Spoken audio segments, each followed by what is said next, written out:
এবার মোদিকে ছেড়ে পুতিনের ঘরে উঠেছেন স্বৈরাচারী হাসিনা। মোদির সেই আমানত পুতিনের ঘরে কতটুকু সুরক্ষিত থাকবে তা নিয়ে বিশ্বজুড়ে ইতিমধ্যে তোলপাড় শুরু হয়ে গেছে। ভারতের আশ্রয়ে থাকা শেখ হাসিনার সাথে গোপনে বৈঠক করেছেন রাশিয়ার প্রেসিডেন্ট ভ্লাদিমির পুতিন। পুতিন শুধু হাসিনার সাথে দেখাই করেননি, হাসিনাকে রাশিয়াতে আশ্রয়ও দিতে প্রস্তুত।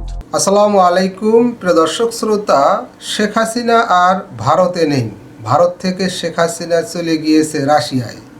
ঘটনার সত্যতা এই ভিডিওতেই জানতে পারবেন, তাই সম্পূর্ণ ভিডিও জুড়ে থাকবেন বলে আশা করতেছি। চলুন ভিডিওতে বিস্তারিত দেখে আসি। বলা হচ্ছে ভারত সফরকালে মোদি পুতিনকে যে খাতিরটা করেছেন, গত 100 বছরে ভারত কাউকে সেটা করেনি, না ট্রাম্প বা অন্য কেউ। রাশিয়া প্রশ্নে প্রচণ্ড চাপে থাকা ভারত যেন ট্রাম্পকে চোখে আঙুল দিয়ে বুঝিয়েই দিল, রাশিয়া ভারত প্রেম আগে, পরে বাকি দুনিয়া। পুতিন এমন সময় ভারতে আসলেন যখন সারা দুনিয়া ইউক্রেন রাশিয়া যুদ্ধ বন্ধে মরিয়া। পুতিনের সাথে দর কষাকষি করছে পশ্চিম, কিন্তু পুতিন সেদিকে থোড়াই কেয়ার করে পা রাখলেন ভারতে। ঘোষণা করলেন ইউক্রেনের দনবাস তিনি দখল করবেনই। এসব ঘটনার মধ্যেই সোশ্যাল মিডিয়ায় ছড়িয়েছে পুতিন হাসিনার বৈঠকের খবর। একে তো পুতিন হাসিনা পুরনো মিত্র, তার উপর দেশটা ভারত। আওয়ামী লীগের বাংলাদেশ, ভারত, রাশিয়া 71 প্রশ্নে এই 3 দেশ যেন 3 ভাই। হাসিনাকে নিয়ে ভারত দিন কয়েক আগেও দোটানায় থাকলেও সম্প্রতি ভারতের পররাষ্ট্রমন্ত্রী জয়শঙ্কর বললেন, শেখ হাসিনার যতদিন ইচ্ছে ততদিন তিনি ভারতে থাকবেন। অর্থাৎ শেখ হাসিনার প্রতি ভারত আর কোনো রাগঢাক রাখছে না। মানে হলো ইউনূস সরকারকে বুঝিয়ে দেয়া যে কার পক্ষ সরাসরি নিয়েছে ভারত। এই অবস্থার মধ্যেই পুতিন ভারতে পা রাখেন। আর খবর রটে ভারত রাশিয়া হাসিনার বৈঠক হয়েছে দিল্লিতে, যদিও ফ্যাক্ট চেকাররা বলছে এ সংক্রান্ত সব ভিডিও সব আগের। কিন্তু ভারতের কিছু কিছু গণমাধ্যম এবং ব্যক্তি এমনভাবে বিষয়টি তুলে ধরেছে, তাতে মানুষের আসলে দোলাচলে না পড়ার কোনো কারণ নেই। তো ভারতে পুতিনের এহেন সফরে কোন পক্ষ কি পাচ্ছে, এ নিয়ে আলোচনা আগানো যেতে পারে। দিল্লির হায়দ্রাবাদ হাউসে মোদি আর পুতিনের এই বৈঠকের দিকে যখন সারা বিশ্ব তাকিয়ে, তখন পর্দার আড়ালের ঘটনাগুলো আসলে সিনেমার চিত্রনাট্যকেও হার মানায়। নরেন্দ্র মোদি এবং ভ্লাদিমির পুতিনের এই বৈঠকটি কেবল দুটি রাষ্ট্রপ্রধানের সৌজন্য সাক্ষাৎ ছিল না। বিশেষজ্ঞদের মতে এটি ছিল পশ্চিমা বিশ্বের চোখে চোখ রেখে এক ধরনের শক্ত অবস্থানের জানান দেওয়া। প্রোটোকলের তোয়াক্কা না করে মোদি যেভাবে পুতিনকে আলিঙ্গন করেছেন, তাতে স্পষ্ট বার্তা ছিল ওয়াশিংটন বা ব্রাসেলস কি ভাবল তাতে নয়াদিল্লির কিচ্ছু যায় আসে না।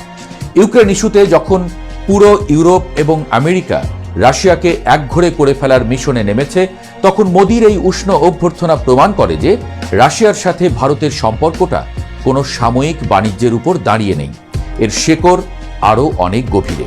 এই গভীরতা বুঝতে হলে আমাদের একটু পেছনের দিকে তাকাতে হবে সেই ঐতিহাসিক বন্ধুত্বের দিকে যা সময়ের পরীক্ষায় বারবার উত্তীর্ণ হয়েছে। রাশিয়া এবং ভারতের সম্পর্ককে আন্তর্জাতিক রাজনীতির বিশ্লেষকরা প্রায়শই ওয়াল ওয়েদার ফ্রেন্ডশিপ বা সব ঋতুর বন্ধুত্ব বলে থাকেন।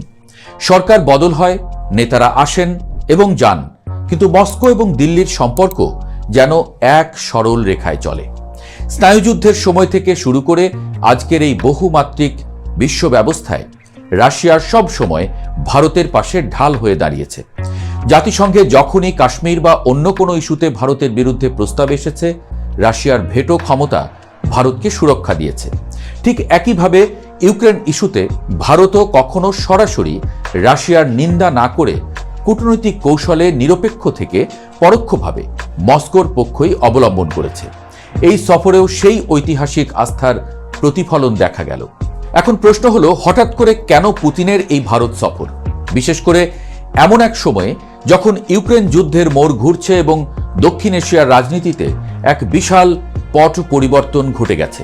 বিশ্লেষকরা মনে করছেন এই সফরের টাইমিংটা খুবই গুরুত্বপূর্ণ। ভারতের চারপাশে শত্রুর অভাব নেই, দিন যাচ্ছে তালিকায় যোগ হচ্ছে নতুন নতুন শত্রু। ইউনূসের বাংলাদেশকে তো এক প্রকার নিরাপত্তা হুমকি হিসেবে নিয়েছে দেশটি। ওদিকে আরাকানে হাজির বিশ্ব মোড়লরা।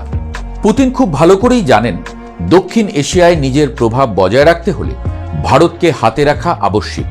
আর ভারতও দেখছে আমেরিকার সাথে তাদের কৌশলগত সম্পর্ক থাকলেও বিপদের দিনে রাশিয়ার মতো বিশ্বস্ত বন্ধু আর কেউ নেই। ঠিক এই কারণেই পশ্চিমা নিষেধাজ্ঞার ঝুঁকি মাথায় নিয়েও মোদি পুতিনকে লাল গালিচা সংবর্ধনা দিয়েছেন। স্বাভাবিকভাবেই প্রশ্ন জাগে, এই মহাযজ্ঞ থেকে ভারত আসলে কি পেল? উত্তরটা বেশ পরিষ্কার, জ্বালানি নিরাপত্তা এবং সামরিক শক্তি। বিশ্ববাজারে তেলের দাম যখন আকাশচুম্বী, তখন ভারত রাশিয়ার কাছ থেকে ডিসকাউন্ট রেটে তেল কিনছে, যা তাদের অর্থনীতিকে সচল রাখতে বিশাল ভূমিকা রাখছে। এই সফরেও জ্বালানি খাতে দীর্ঘমেয়াদী চুক্তির বিষয়টি প্রাধান্য পেয়েছে। এর বাইরেও ভারতের প্রতিরক্ষা ব্যবস্থার মেরুদণ্ড এখন রাশিয়ান অস্ত্র। S-400 মিসাইল সিস্টেম থেকে শুরু করে যৌথভাবে AK-203 রাইফেল উৎপাদন সবই এই বন্ধুত্বের ফসল। ভারত জানে, চীন এবং পাকিস্তানের মতো প্রতিবেশীদের মোকাবেলা করতে হলে রাশিয়ার অত্যাধুনিক প্রযুক্তির কোনো বিকল্প নেই। তাই আমেরিকার চোখ রাঙানি উপেক্ষা করেও ভারত নিজের স্বার্থটাকে সবার আগে স্থান দিয়েছে। অন্যদিকে পুতিন কি পেলেন? পুতিনের জন্য এই সফরটি ছিল নিজেকে বিশ্বমঞ্চে প্রাসঙ্গিক এবং শক্তিশালী হিসেবে তুলে ধরার এক মোক্ষম সুযোগ। ইউক্রেন যুদ্ধের পর পশ্চিমারা প্রচার করছিল যে রাশিয়া বিশ্ব থেকে বিচ্ছিন্ন হয়ে পড়েছে, কিন্তু বিশ্বের বৃহত্তম গণতন্ত্রের দেশ ভারতে এসে এবং সেখানে রাজকীয় সম্মান পেয়ে পুতিন সেই ন্যারেটিভকে এক ফুৎকারে উড়িয়ে দিয়েছেন। তিনি দেখালেন যে এশিয়াতে তার বন্ধুদের কোনো অভাব নেই। এছাড়া রাশিয়ার অর্থনীতির উপর পশ্চিমা নিষেধাজ্ঞার যে চাপ, তা আটকাতে ভারতের মতো বিশাল বাজারের প্রয়োজন ছিল তার। তেল এবং গ্যাস বিক্রির মাধ্যমে রাশিয়া সেই অর্থনৈতিক অক্সিজেনটা পেয়ে গেছে। পাশাপাশি ব্রিক্স এবং সাংহাই কোঅপারেশন অর্গানাইজেশনের মতো প্ল্যাটফর্মগুলোতে ভারতের সমর্থন নিশ্চিত করাটাও পুতিনের জন্য একটি বড় কূটনৈতিক বিজয়। তবে এই পুরো ঘটনার পেছনে সবচেয়ে বড় যে খেলাটি চলছে তা হল আমেরিকা বনাম রাশিয়া চীন ব্লকের আধিপত্য বিস্তারের লড়াই। বিশ্লেষকরা দীর্ঘদিন ধরেই বলে আসছেন, আমেরিকা এই অঞ্চলে, বিশেষ করে বঙ্গোপসাগরের আশেপাশে তাদের একটি শক্ত ঘাঁটি গড়ে তুলতে চায়। সেন্ট মার্টিন নিয়ে যে গুঞ্জন বা বিতর্ক বিভিন্ন সময়ে শোনা গেছে, তা এই বৃহত্তর পরিকল্পনারই একটি অংশ হতে পারে বলে অনেকে মনে করেন। আমেরিকা চায় দক্ষিণ এশিয়ায় চীনের প্রভাব কমাতে এবং ভারতকে তাদের পুরোপুরি বশে আনতে, কিন্তু ভারত তার কৌশলগত স্বকীয়তা বজায় রেখে চলছে, আর এখানেই রাশিয়ার এন্ট্রি। রাশিয়া কোনোভাবেই চায় না তাদের দীর্ঘদিনের প্রভাবের এই অঞ্চলে আমেরিকা জেকে বসুক। পুতিনের এই সফর এবং ভারতের সঙ্গে ঘনিষ্ঠতা মূলত আমেরিকার সেই এশিয়ান ন্যাটো বা এই অঞ্চলে একক আধিপত্য বিস্তারের স্বপ্নের পথে একটি বড় দেয়াল তুলে দেওয়া।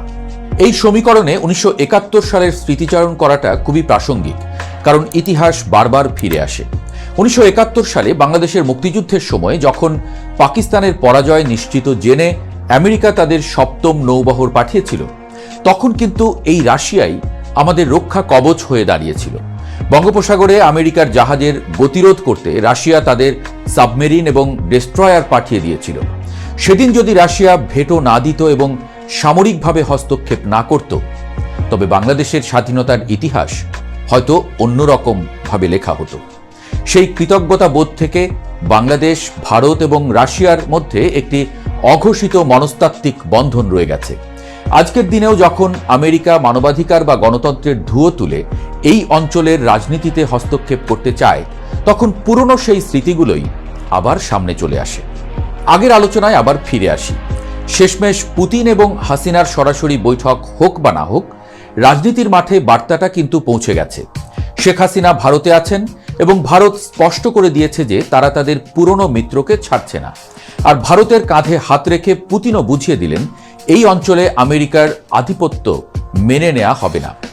সোশ্যাল মিডিয়ায় ছড়িয়ে পড়া গুজবের সত্যতা যাই হোক, জিওপলিটিক্সের দাবার বোর্ডে রাশিয়া, ভারত এবং হাসিনার এই ট্রায়াঙ্গেল যে একটি শক্তিশালী অবস্থান তৈরি করেছে, তা অস্বীকার করার কোনো উপায় নেই। ইউনূস সরকার এবং তাদের পশ্চিমা মিত্ররা এখন এই নতুন মেরুকরণকে কিভাবে মোকাবেলা করবে, সেটাই এখন দেখার বিষয়। প্রিয় দর্শক শ্রোতা, এই বিষয়ে আপনার গুরুত্বপূর্ণ মন্তব্য কমেন্ট বক্সে লিখবেন।